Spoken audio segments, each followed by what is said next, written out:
تے تینوں پتہ چل جاوے اہل بیت دی شان کی ہے، اہل بیت دا مقام کی ہے۔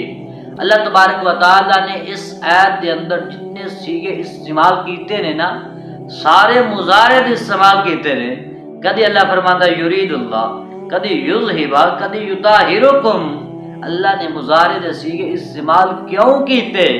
اللہ تبارک و تعالیٰ نے مضارع دے سیغے اس تو استعمال کیتے کیونکہ کوئی اہل بیت دے نال بغض رکھنے والا، اہل بیت دا دشمن اے نہ جانے کہ جنی دیر تک حضور دنیا تے ظاہری موجود سن، اللہ تبارک و تعالیٰ نے بس اتنی دیر تک نبی دے گھر والیاں دے وچوں پریدگی نو آلودگی نو دور کیتا ہے۔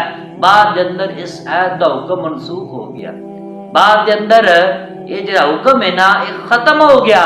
نہ اللہ تبارک و تعالیٰ نے مضارع دے سیغے استعمال کر کے جڑے لوگ اہل بیت دے نال بغض رکھدے نے، جڑے اہل بیت دے دشمن نے، انہاں دے ذہناں دے اندر یہ سوال آن تو پہلے ہی اللہ تبارک و تعالیٰ نے خود ہی یہ جواب دے دیتا، اے دنیا والو قیامت تک دے لئی میں اپنے نبی دی اہل بیت دے وچوں ہر قسم دی آلودگی پلیدگی نو دور فرما دیتا ہے۔